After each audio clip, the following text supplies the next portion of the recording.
Ever built a slide deck using one of the AI tools and thought it was great, but then you realize that it doesn't match the brand or the look that you're going for? It's the wrong font, the logo's missing, and the colors are slightly off. Or it looks like nothing that you'd actually be able to present to your peers and your leaders. That's the top complaint I hear about these AI slide making tools. Claude recently launched Claude Design and has made it in a way that you can create a deck from scratch with your own brand design system. And it's pretty good at designing lots of things like sites or posters. But in this video, I'm going to explain what Claude Design is, how to set up your design system, build a deck from scratch, show you how you can then edit it, export it to PowerPoint or Canva so that you reduce your overall design time and can focus on what matters. For those of you new to the channel, my name is Cian and I'm the AI Productivity Coach. And I've taught thousands of people how to use AI to make their work and lives way easier. So if that sounds like you, please make sure to subscribe and join me on the journey. But what actually is Claude Design? You've probably heard of Claude Design compared to other slide making tools like Canva or Gamma or even PowerPoint with Copilot. That's only half the picture of what Claude Design actually is. It isn't only a slide maker, it builds interactive prototypes, microsites and landing pages too. It's a really good way to get your first draft. Claude are still definitely iterating and improving on it. And right now it's in research preview, so it's only available on the paid plans. And then the work accounts need admin approval. So how do you get set up with Claude Design? To navigate to Claude Design, you can see on the main Claude AI interface, you can see this little paint palette here.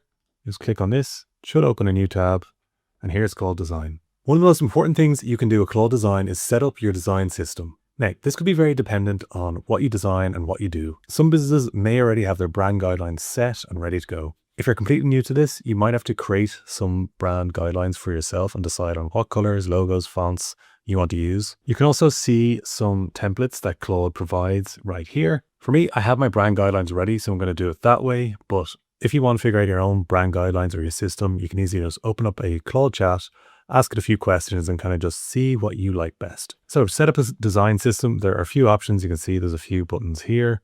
So I'm just going to hit right here, create design system. And then you get this pop out here that says there's two different ways you can do it. You can create using Claude Code, or you can create it here if you want to connect it to Figma or GitHub or upload slides and assets. You want to add your company name first. So I'm just going to say AI Productivity Coach. And if you don't have a GitHub or a code from your computer, you can ignore all of that. And then basically you can add a file here. So I'm just going to upload my brand guidelines. So Claude basically will extract a system from that. And then once it's done, you can review it before publishing. So this is where you can catch a missed font or a misread logo, not after it's already in 10 slides. So well worth, as I said, getting this design system to a really good point before you start creating anything with it, because it will impact how long you spend creating these decks. The more work you do up front, the less you'll do later on. As you can see here, it starts creating some sample designs for you. And so when you want to check the design system, you can just do a prompt, review the extracted design system against some of the guidelines in your brand guidelines. This is pretty good. Like, this actually looks like something I post on my website frequently for all my blog posts. So pretty impressed that Claude knows it exactly. And now once it's published, every new project I create inherits it automatically. So doing this properly now also saves usage later. So now that we have our design system, let's build the deck. Many of the people I talk to hate making decks. It's like the biggest question I get is, how can I use AI to make my decks for me? What I'm going to do for this is I'm going to build a deck for a Copilot training that I need to do. Basically, I've done a video on Copilot, so I just want to basically take the content from that video and turn it into a deck so I can then present it to a live audience. Just a quick one on creating decks for any work you're doing. If you're creating a deck, let's say it has data that's clients or external, just note that it will get stored in the chat. So just a flag, if you have confidential data, maybe it's better to build a blank template, export it to PowerPoint or whatever you want, and then update the data accordingly. So basically what I've done here is I've created a prompt. I want a 9-slide training deck for a corporate kickoff session. I also have just attached the script here that I use for the video. And you can see here my design system has been saved. So I'm going to add this as it. There are templates that I created as part of my design system. I don't have a slide deck template. That is another step you can do if you really know exactly what slides you want all the time, and another way to save time editing after. But for this example, I'm not going to use it. But if you do have slides that you frequently use or that you know they always fit a certain format, it's definitely worth creating a template because that will save you time down the line. One good practice to do is before generating, ask me 3 questions about presentation style, information density, and delivery format. I think generally just ask Claude to ask you questions before generating, just so you have all the right details before it goes off and does it. And it's definitely worth spending a bit of time with these questions. I just asked for 3, but you can obviously ask for as many as you want. So that took about 1 minute and it's given a pretty good first draft. There aren't that many images, so maybe that's something I could re-prompt it to do. But overall, in terms of like pulling from the script, creating the slides, it does seem fairly brand aligned. Maybe I would tweak it slightly to make the text a bit bigger. But overall, pretty impressed with that. Obviously, a lot of the time, you're not going to take the first draft. So now I'm going to show you 3 different ways you can edit the slide deck and any design for that matter. So the first one is in the chat interface, and this would be for broad structural edits. So let's say I wanted to increase the font size across the deck. So increase the font size across all the slides, just so there's less open space, and just make sure all the spacing and everything else is aligned. Okay, so even that is much better. Just prefer that the font size is slightly bigger. So pretty happy with that. That was just 2 reprompts. The other way you can edit it is with inline comments. This is usually for one specific element. So you basically come up here and you can hit comment. So you can choose an area that you want to change. So let's say make outline clear. You can also highlight an area and then add your comment. So add laptop logo here. So sometimes when you make the edits, you have to refresh the page in order to see them. It had made the edit, but it didn't show up for me. So just a quick point. The third way to tweak things is to just click on it directly and edit it yourself. So for example, if I wanted to edit this, I can hit edit in the right-hand corner, click on the component. Let's say I wanted to add a word here. I can do that. That's done. Similarly, I can move things around like that. And if you make a mistake, you can do Control Z or Command Z. Select multiple things, move them around like that. So it can be a bit clunky, to be fair, but just an option as well if you want to change it.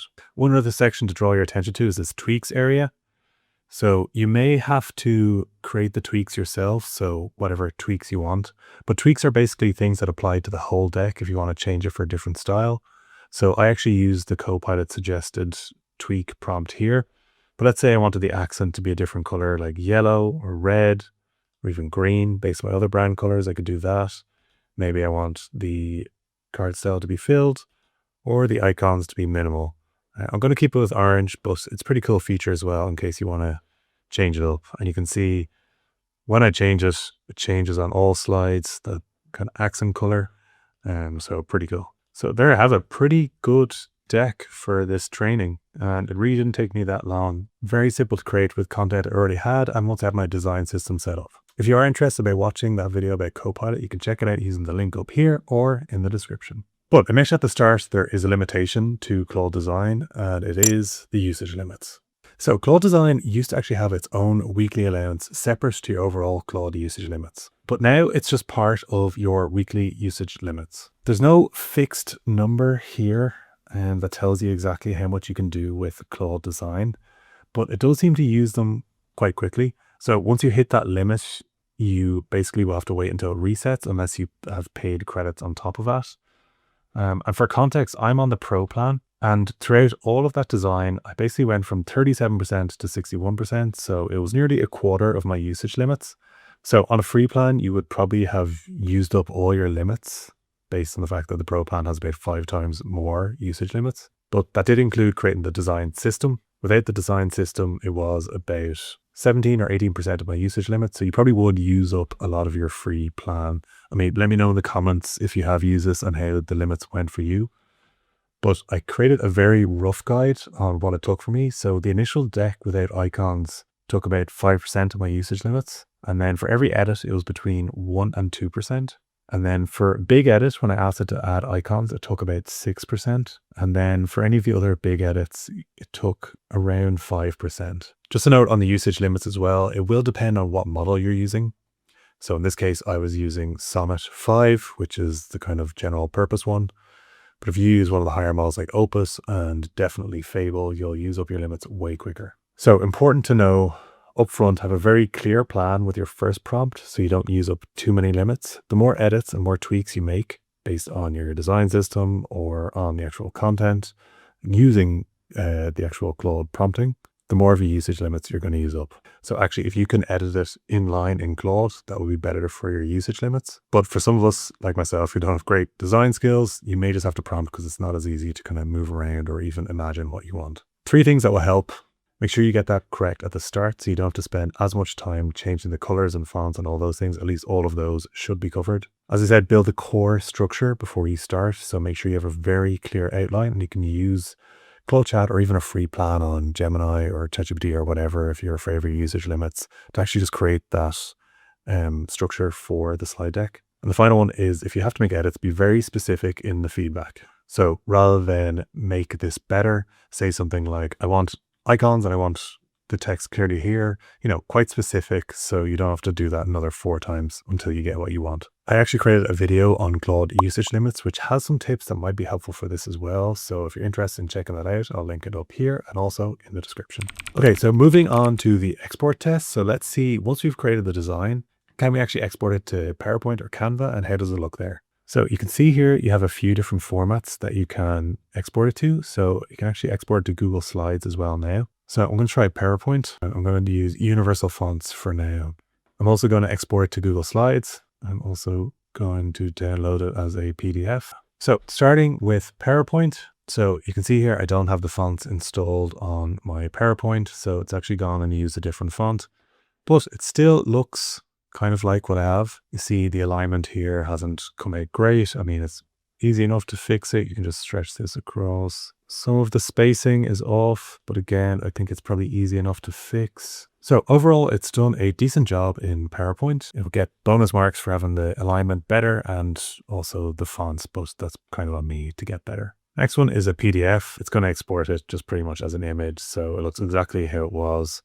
Probably a bit less flexibility in terms of presenting here, but if you just wanted the images, that's kind of an okay solution here. So it's a bit confusing with the Google Slides one. You have to convert fonts so it works, and then you have to click the button again once you've converted the fonts to say export without fonts. So open in Google Slides. Again, similar to PowerPoint, there are a few things that you might need to tweak, but it's kept all the colors and the overall theme. Some of the fonts look a bit off, but overall decent. I think it's probably just on me to make sure those fonts are installed on my system. And finally, I'm also going to send it to Canva. So with Canva, it's done a decent job. I mean, you can see here some of the fonts colors have changed, and yeah, it's missing some things here. But overall, pretty good. If you like editing in Canva, it's pretty good. It's created all these little icons, and you can move these around a bit easier. I'd say in terms of matching what you had before, not great, but if you prefer editing in Canva, this is a good integration with Claude Design. So there you have it. That's how you create a quick deck using Claude Design. But what else can Claude Design do? In case you're interested, I'm going to run 3 other use cases just to show you what it can do.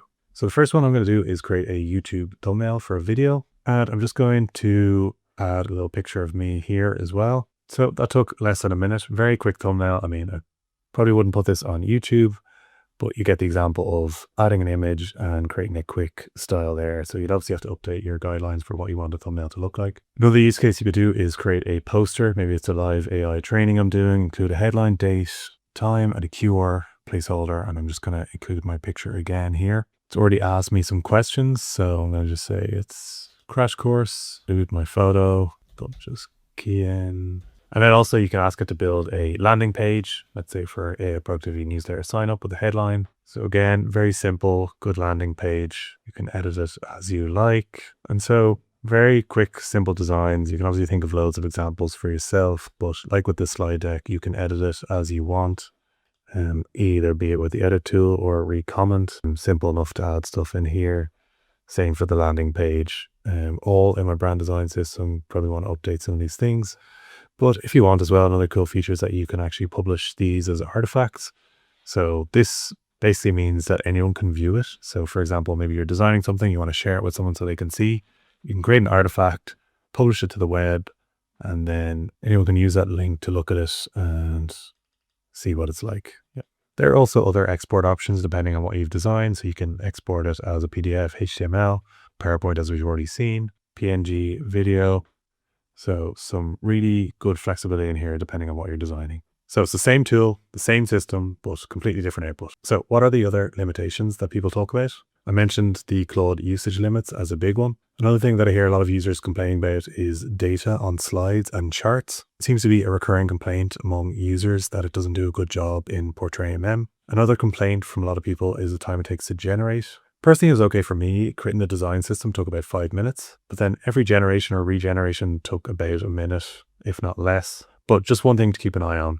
Personally, for me, if I were to create a deck like this, it would probably take me a couple of hours. So waiting a few minutes is not a problem. So overall, I think Claude Design is a really good tool. I think a lot of people use it. They don't have their design system in place and then they don't get what they want and they probably use their usage limits way quicker. So if you are going to use Claude Design and get the best out of it, I highly, highly recommend setting up your design system, setting up any templates you have if that's relevant to you. And then you're going to get way better output from that. And the export options actually add a lot of flexibility in terms of exporting to PowerPoint or slides and making any tweaks you want to it once you have the 80% draft there. So what do you think about Claude Design? And do you think it'd be helpful for what you do in your job or in your life? Let me know in the comments. I'd love to know. If you found this video helpful, please make sure to like and subscribe and join me on this journey. I also have a weekly AI productivity newsletter, as you may have seen me do some of the designs earlier. So if that sounds like something you'd be interested in, please make sure to subscribe using the link in the description below. Thank you so much for watching. I hope this will really help you in your design needs, and I'll see you in the next video.